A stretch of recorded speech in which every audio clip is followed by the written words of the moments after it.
Très bien. Premier film dont nous allons parler désormais, c'est Kind of... Alors, je commence par les films qui sont diffusés au cinéma. Donc là, du coup, c'est un focus sur toi, non? Ouais, principalement. Ouais. Mais pas que, hein, vous parlerez aussi. Mais du coup, on parle sur les films qui sont sortis au cinéma. Petit overlay sortie cinéma. Alors, Kinds of Kindness, film de Yorgos Lanthimos, c'est un drame. Donc tous les films que je parle là qui sont sortis au cinéma, ils sont sortis hier, donc déjà disponibles. Kinds of Kindness, un drame de Yorgos Lanthimos, celui qui avait fait notamment Pauvre créature, qui est sorti il y a quelques mois, au mois de janvier je crois. Le film est porté par Emma Stone, toujours, qui était aussi dans Pauvre créature, comme Willem Dafoe, et cette fois-ci en plus on a Jesse Plemons, qu'on avait vu notamment dans Civil War, pardon. City Skyline. Et au niveau de l'histoire, l'histoire elle est hyper aléatoire. C'est une fable en 3 histoires sur un personnage différent. Voilà, donc j'ai pas trop d'autres infos. Lisez les synopsis par vous-même, vous verrez, on voit jamais trop vraiment ce que ça veut dire. C'est très compliqué. Le film a été nominé au Festival de Cannes 2024. Et en gros, ouais, si on traduit le titre littéralement, c'est les types de gentillesse. Donc je pense que ça parle de gens gentils. Je pense aussi, ouais. Je sais pas trop de... Voilà. Ensuite, prochain film, Le Comte de Monte Cristo, film historique porté par Pierre Ninet, qui joue du coup le Comte de Monte Cristo. On a aussi Anaïs Desmoustiers et Laurent Lafitte notamment. Et le film est écrit par Mathieu Delaporte et Alexandre de la Patelière. Et en fait, si vous voulez, c'est un film pâté qui est fait de la même façon que Les Trois Mousquetaires, qui avait notamment été tourné à Saint-Malo. Saint-Malo, notre ville, si jamais on rappelle. Notre ville, bien sûr. Saint-Malo. Et en fait, Pathé veut développer des adaptations de films, des adaptations de comment dire, d'histoires qui ont été écrites par des grands auteurs vers 1700 et tout ça, des grands auteurs. Je sais plus qui a fait Monte Cristo, je sais plus. Mais du coup, ils veulent l'exporter à l'international, notamment les Trois Mousquetaires, donc c'est pour ça qu'ils font ça. Et je vous lis quand même le synopsis. Et oui, du coup, Mathieu Delaporte et Alexandre de la Patelière, c'était ceux qui avaient écrit et adapté les Trois Mousquetaires au cinéma. Edmond Dantès, injustement emprisonné le jour de ses noces, s'évade après 14 ans. Riche et rebaptisé comte de Monte Cristo, il revient se venger sur ses 3 traîtres. Apparemment, le film est un peu mieux que les Trois Mousquetaires. Donc moi, je n'irai peut-être pas le voir, mais à voir. Perso, j'avais bien aimé les Trois Mousquetaires, moi. Moi aussi, j'avais bien aimé. Le premier était vraiment bien. Le deuxième, je l'ai trouvé un peu moins bon. Et c'est dommage parce qu'il se passe à Saint-Malo. Donc j'étais un peu déçu. Mais tant pis, c'est la vie. Prochain film. Camping du lac. Toujours au cinéma. Il y a beaucoup de films au cinéma cette fois-ci. Un film de Éléonore Saint-Agan. Il sort pas dans beaucoup de salles, mais j'ai trouvé que le synopsis avait l'air super intéressant. Film de Éléonore Saint-Agan, donc, qui joue aussi. On a aussi Anna Turluc, qui doit être cette personne. Et voilà le synopsis. Éléonore tombe en panne en Bretagne et s'installe dans un camping près d'un lac réputé abriter un monstre. Elle observe les habitants et les touristes tout en attendant l'arrivée d'un carburateur et guette l'apparition de la créature mystérieuse. Cette attente soulève des questions sur ses véritables attentes et motivations. C'est stylé en vrai comme pitch. Ouais. Voilà. À voir si on voit le monstre, je sais pas. Si, c'est chez nous. C'est breton. C'est chez nous, c'est en Bretagne, c'est vrai. Ensuite, les pistolets en plastique, voilà, on va pas vous refaire le brief. Oui, on va le passer direct. 26 juin, toujours au cinéma, Sans un bruit, jour 1, film d'horreur, thriller. Apparemment, c'est plus un thriller qu'un film d'horreur.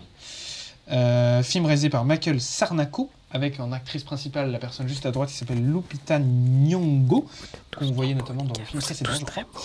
Et ça explique pourquoi le monde est devenu silencieux. Et donc, il y avait 2 films sans un bruit qui étaient déjà sortis, 2018 et 2021. Et en gros, du coup, le concept, c'est que il faut pas faire de bruit, sinon il y a des extraterrestres qui vous voient, qui vous entendent et qui viennent vous tuer. Ah, mais si. Il paraît que c'est pas mal comme film. Ouais, en vrai, moi, franchement, ça me surpris de le voir. Et il faut savoir que c'est Jeff Nichols qui devait réaliser ce film à la base. Ça vous dit un truc, Jeff Nichols? Ouais. Ouais. Point. Pas plus Ouais. Et en fait, c'est lui qui avait fait le film The Bike Riders. Ah, c'est pour ça qu'il disait quelque chose. The Bike Riders. En fait, il a choisi de réaliser The Bike Riders et il a quitté son taf sur Sans un bruit jour 1. Voilà. Bien marrant. C'est le film qu'on a vu la semaine dernière. Avec du coup notre régisseur actuel étant. Exactement. Ensuite, on passe aux sorties Netflix. Voilà. Alors, sortie Netflix, nous avons Les Dessous de la famille. Alors, il y avait vraiment rien qui sortait sur Netflix. C'est sorti il y a 2 jours. Donc, j'ai choisi un truc qui a pas l'air top, mais bon. Je l'ai juste choisi parce qu'il y a Nicole Kidman et Zac Efron dedans. Et aussi Joey King, donc pourquoi pas. C'est une romance et c'est l'histoire d'amour inattendu qui entraîne des conséquences très drôles pour une jeune femme, sa mère et un acteur célèbre qui emploie sa fille, du coup. Car les voilà, tous les 3 aux prises avec les relations amoureuses, le sexe, toujours, et les questionnements existentiels. C'est un film pour Daron cinquantenaire qui ne s'occupe de ses enfants parce qu'ils sont à l'école. Hein. C'est un film de ménagère. Oh, voilà, merde, j'avais oublié. attendez, excusez-moi, petit fail de ma part. C'est pas grave. Ensuite, Voilà. un jour sans. Alors du coup, juste à gauche, on voit Nicole Kidman. Pardon, remets l'image. Ah oui, ok, d'accord. À gauche, oui, Nicole je suis bête. Kidman et à droite, Zac Efron. Et au milieu, c'est Joey King. Voilà. Qui a la moitié de la tête? Joey King. Bullet Train. Ok, Joey King a joué dans Bullet Train. Elle a Ça, je savais actuellement envie de se tirer une balle. pas. Ouais. Ensuite, on passe à Prime Video. Désolé, ça fait beaucoup de changements d'overlay. Un jour sans fin, c'est sorti pareil il y a 2 jours sur Prime Video, une comédie classique qui date de... Putain, j'ai pas mis la date, je suis con, mais ça date de 1990, un truc comme ça, 95. Un film réalisé par Harold Ramis avec Bill Murray qu'on voit sur l'affiche et Andy McDowell. Ça me dit un Et truc. c'est l'histoire d'un journaliste ronchonchon qui est bloqué dans une boucle temporelle et il se réveille tous les jours au même jour. Il est obligé de revivre le même jour en boucle et il doit trouver comment faire pour sortir de la boucle temporelle. Mais je l'ai vu en plus. Et oui, beaucoup de gens l'ont regardé pendant le confinement et il est noté 4,1 sur 5 ce film. Il est trop bien, je l'ai vu. De ouf. Et pour ceux qui l'ont vu, c'est le jour de la marmotte. Voilà. Personne à la ref. T'as mis du temps à comprendre. Moi, je l'ai pas. Moi aussi. C'est pas grave. Toujours sur Prime Video, ça s'est sorti aujourd'hui, une nouvelle série, My Lady Jane. Un drame historique, romance, avec Dominic Cooper et Jordan Peters, qui imagine si Lady Jane couronnée... qui imagine la reine Louis Jane couronnée, opposée au roi Henri VIII. Et en fait, si je l'ai mis dans cette liste, c'est parce qu'ils ont choisi, c'est aussi une uchronie en fait, comme les pistolets en plastique, puisque dans la vraie vie, Lady Jane a été guillotinée. Voilà, En gros, pour force trahison. à elle. Et donc, c'est une version alternative de la royauté anglaise. Ensuite, série sur Prime Video, toujours, Hawaii 5-0. Le détective Steve McGarrett se rend à Oahu pour enquêter sur l'assassinat de son père. Une fois sur place, le gouverneur Oahu. le persuade de rester et rejoindre l'unité des forces spéciales qui combat le crime à Hawaï. Tu as ta réponse. Les 10 saisons sont disponibles désormais sur Prime Video. Pardon, c'est dans Et 3 jours. pour le coup, je tiens quand même à dire un truc. Attends, juste un Excellente truc. série policière. Ça a commencé en 2010, ça a fini en 2020 et c'est un remake d'une série des années 60. On Ça, apprend je tous les sais jours pas. grâce à Coming Soon. Et je tiens quand même à dire un truc, c'est une énorme série policière et franchement, allez la voir parce qu'elle est excellente. C'est une dinguerie. Je crois qu'elle est même passée sur M6 et tout. Caméra, Oui, elle est passée sur M6. Et moi, je Ouais, vous l'avez vu, vous moi, je l'ai poncé, mais tellement de fois cette série. Non, la caméra en picture in picture. Sur... Ah, d'accord, ok. Non, mais faut vous le disiez. Mais c'est pas grave, c'est pas grave, c'est pas grave. Mais du coup, là, c'est plus utile.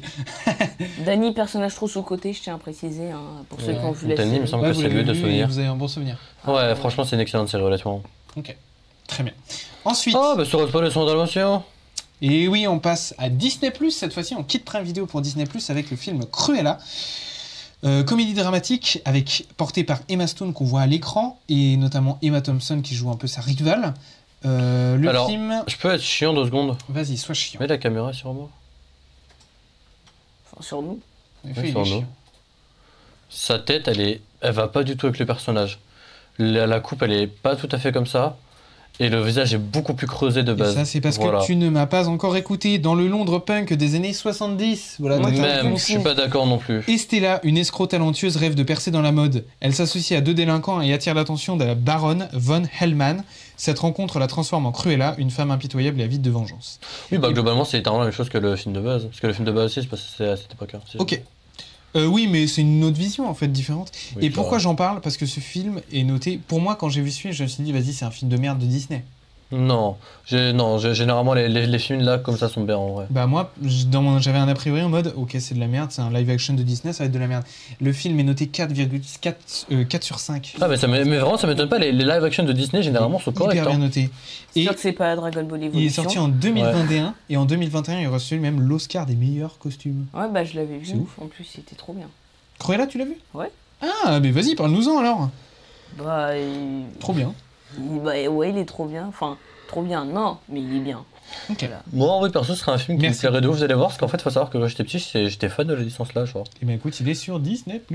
Bon en vrai. Toujours sur Disney+, le 28 juin, demain, Merde, attendez. Hop. sort le film L'homme qui murmurait à l'oreille des chevaux, un drame romance classique réalisé par Robert Redford avec lui-même, avec Christine Scott Thomas et notamment Scarlett Johansson toute jeune, puisqu'elle n'avait que 13 ans au moment du tournage. On la voit juste à droite de l'image là.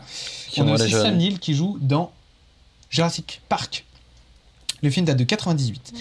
Et je vous lis synopsis quand même. Après un accident qui a tué sa meilleure amie et blessé son cheval, Grace McLean, 14 ans, se replie sur elle-même. Sa mère, Annie, cherche un dompteur de chevaux pour guérir l'animal et retrouve un légendaire Horse Rice Whisperer au Montana. Et sans l'accent, ça donne quoi? Horse Whisperer. Ok, d'accord. C'est surtout plus compréhensible. C'est plus compréhensible, c'est vrai. Ensuite, on passe Je croyais que t'avais parlé allemand. aux sorties de Canal+. Nous avons une nouvelle série qui sort sur Apple TV+, mais qui est disponible via Canal+, avec La Terre des Femmes, une comédie dramatique portée par Eva Longoria qu'on voit à droite de l'image, Carmen Maura et Santiago Cabrera, et en gros ça imagine Gala qui découvre que son mari, donc Gala c'est Eva Longoria, qui découvre que son mari a été impliqué, et toute sa famille, dans des malversations financières et qui doit donc fuir New York pour en gros se réfugier dans sa maison d'enfance, dans une petite bourgade en Espagne. Sauf que les gens ils l'accueillent pas forcément d'un bon oeil puisqu'elle a dit qu'elle y retournera jamais. Voilà, et les méchants malfrats, ils finissent par la retrouver. Mon Incroyable. Dieu. Ça m'a l'air bien classique tout ça. Aujourd'hui sort Aquaman et le Royaume perdu, toujours sur Canal+. Action, aventure fantastique de James Wan avec Jason Momoa, qu'on voit à l'image, Patrick Wilson, Il Amber m'a l'air Heard, plutôt énervé, non? Nicole Kidman. Il est noté 2,5 sur 5 par les spectateurs sur Allociné et c'est la suite du film sorti en 2018. Black Manta, toujours hanté par le désir de venger son père, est maintenant plus puissant que jamais avec le légendaire trident noir entre ses mains.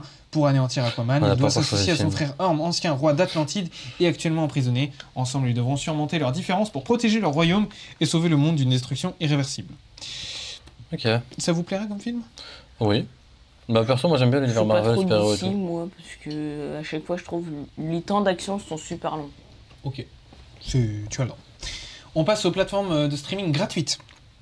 Si vous n'avez pas d'argent pour payer Netflix, Prime Video ou n'importe quelle autre plateforme, ou même Max maintenant, depuis récemment, vous avez quand même France TV et Arte TV qui proposent des super films, et du coup j'en ai deux à vous dire. Le premier c'est The French Connection, un film policier de William Friedkin qui date de 1972, avec Gene Hackman qu'on voit à l'écran et Roy Schneider. C'est un classique. Le film a reçu 5 Oscars en 1978. 5 Noté 4 sur 5 par les spectateurs. Et c'est l'histoire de deux policiers, des agents des stupes, Russo Idol, qui traquent une importante livraison d'héroïne marseillaise à New York. C'est rare. Ah, si, j'ai déjà Après vu une la série bande-annonce. d'opérations, ils parviennent à démanteler le réseau connu sous le nom de French Connection. Tu l'as vu? La bande-annonce. La bande-annonce, ok. Et c'est le réalisateur William Friedkin qui a notamment fait Sorcerer, un très bon film, et aussi L'Exorciste. Ok. Ah ouais? Voilà. Dernier film, et ça c'est disponible jusqu'au 17 septembre 2024, donc vous avez le temps. Et dernier film, par contre dépêchez-vous, parce que ce film-là, Excuse-moi. il n'est plus disponible à partir de demain, donc regardez-le ce soir ou demain. S'il te plaît. La mariée était en noir, un film policier dramatique, l'affiche est pas très belle, mais un film Non, je suis policier d'accord. dramatique de François Truffaut, que vous connaissez forcément de nom.